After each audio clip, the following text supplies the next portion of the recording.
So in 2016, you're hearing the exact same things that they said in 2020, you're hearing the exact same things they said in 2016, and it holds.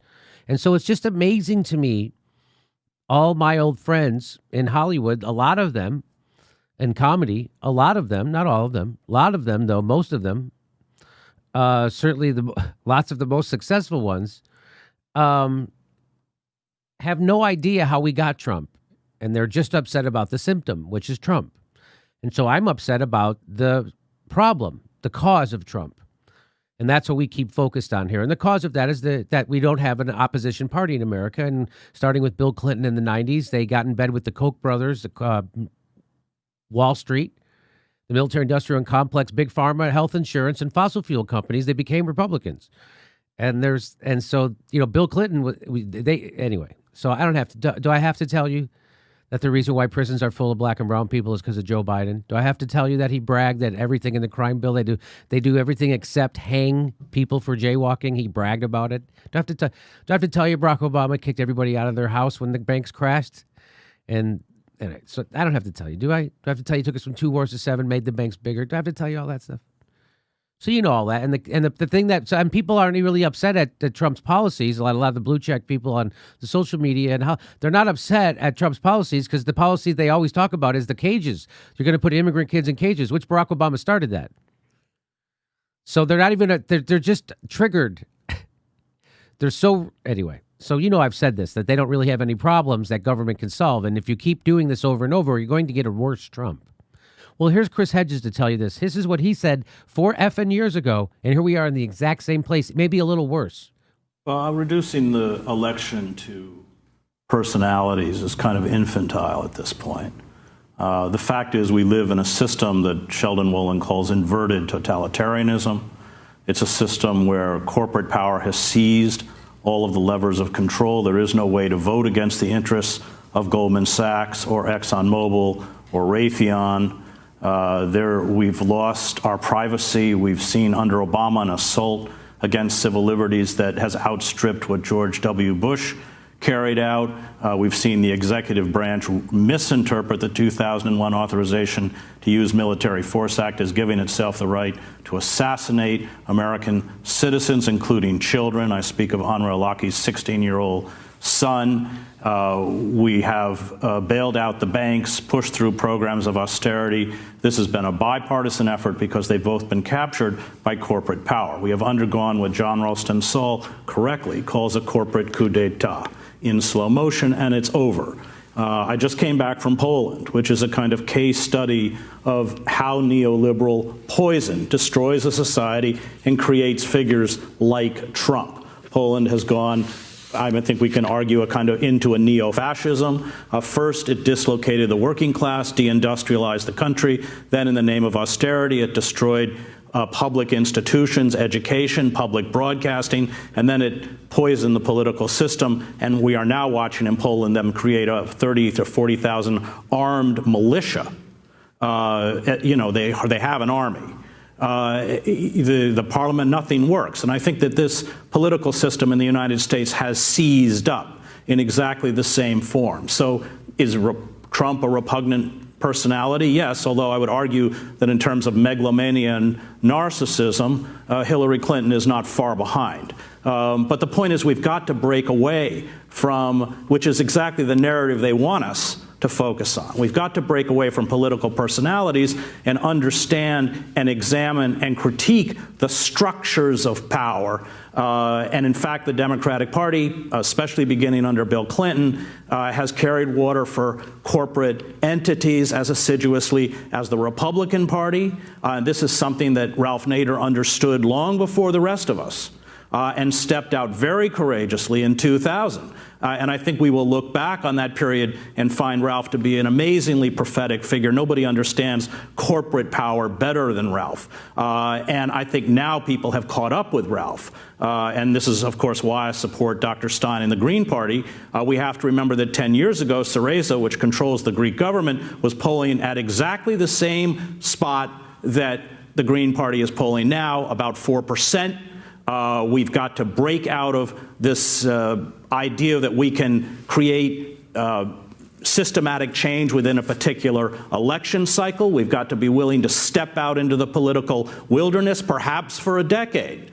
But on the issues of climate change, on the issue of the destruction of civil liberties, including our right to privacy, and I speak as a former investigative journalist, which doesn't exist anymore because of wholesale government surveillance. We have no ability, except for hackers. I mean, this whole debate over the WikiLeaks is insane. Did Russia? I've printed classified material that was given to me by the Mossad, but I never exposed that Mossad gave it to me. Is what was published true or untrue?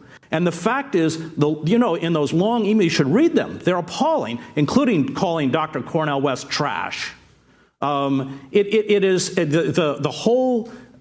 exposes the way the system was rigged within. I'm talking about the Democratic Party, the denial of independence, the superdelegates, the stealing of the caucus in Nevada, the huge amounts of corporate money and super PACs that flowed into the Clinton campaign. The fact is, Clinton has a track record, and it's one that has abandoned children. I mean, she and her husband destroyed welfare as we know it, and 70% of the original recipients were children. This debate over, I don't like Trump, but Trump is not the phenomena. Trump is responding to a phenomena created by neoliberalism, and we may get rid of Trump, but we will get something even more vile, maybe Ted Cruz. Robert.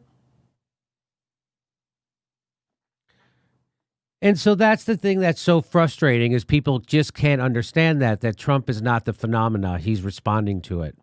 He's a response to it. And the phenomena is the corporate capture of our government. It has seized up. We're in the middle of a pandemic, and it can't get people health care. People who are losing their jobs because the government shut their place of business down, lose their health insurance, and the government says, go fuck yourself. As they give $5 trillion to their richest friends, their other oligarchs. We are Brazil. This is a failed state. Pretty soon, 27 million people are going to be kicked out of their apartments and houses. That's coming. This is a failed state.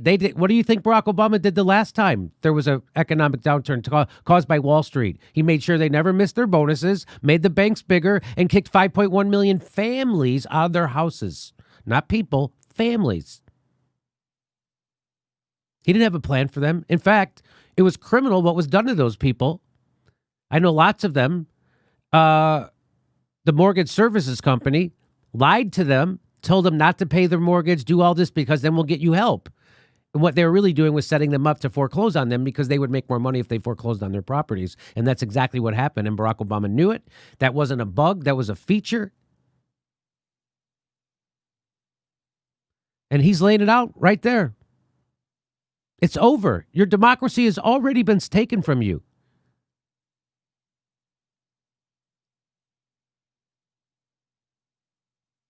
And so he's saying we dodged a bullet with Trump because everybody can see him coming and he's not competent. What if we had somebody like Ted Cruz? Or someone worse, people are saying now Tom Cotton. People who are real ideologues. And so, again, this is my daily plea to everybody in the country who considers themselves on the left. Instead of yelling at poor people who can't bring themselves to pledge their vote 3 months ahead of time to a guy who's promising them no health care, maybe you pressure the Democrats and the party and the system. Maybe you create a groundswell. Maybe you help contribute to pressuring politicians to helping people instead of shaming people because you don't have a problem that government can fix. They're taking away the health care of actors now in Hollywood. They just did that. Blue check millionaires, though, still telling people you're bad if you pressure Joe Biden to give you something. That's how politics works. If Joe Biden is in jeopardy of losing to Donald fucking Trump, don't you think he should do something to go get people's votes? Because there's 100 million people who didn't vote last time. Are they all privileged white people?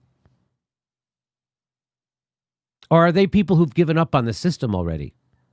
Because they voted for a black guy. He got 2 terms and their life got worse. And their lives got worse.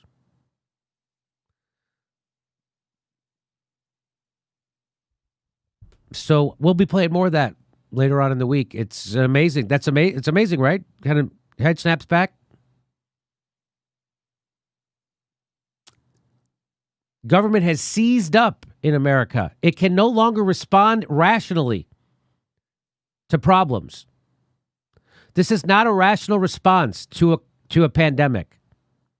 This is not a rational response to an economic calamity caused by a pandemic. Again, people in Germany did not experience what we're experiencing. They didn't lose their health care. They didn't lose their jobs. This is not a rational. We have food lines, thousands of people, all over country. Okay, so again, the plea of this, you're not a good person because you're voting Democrat. That doesn't make you a good person. That makes you an ignorant person who's out of touch, who doesn't know what the real fucking problem is. I mean, if you're bragging, if you think that's the solution, if you think voting Democrat is the solution, then you're ignorant and out of touch, because it isn't. It's just another problem.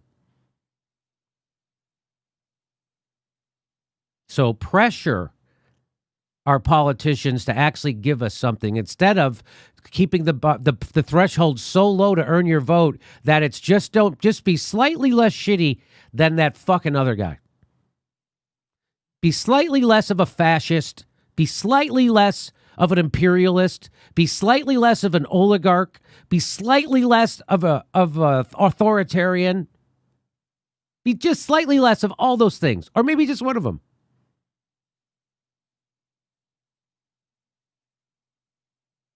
And you got my vote. That's what people are saying. So again, that's not how politics works. If you don't have enough votes to win, you have to go campaign and garner those votes. And what does that mean, campaign? That means you talk to people and offer them some solutions to their problems through government. The problems government can solve.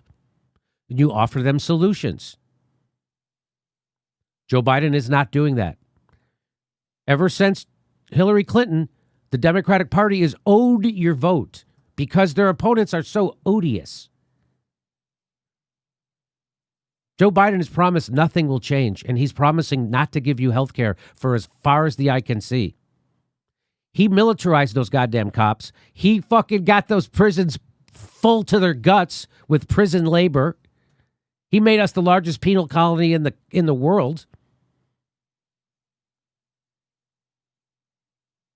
He is not the solution to these problems. He's another problem. And just as Chris Hedges says, you're going to get a worse Trump. He's not the phenomena. He's a response to it. Okay, so here's your daily reminder. You're welcome. Hey, everybody, this is the part where I tell you where all our live shows are, but there aren't any. And then this is why I tell you to join our premium program and get extra content, but nobody's got a fucking job. So just enjoy the video.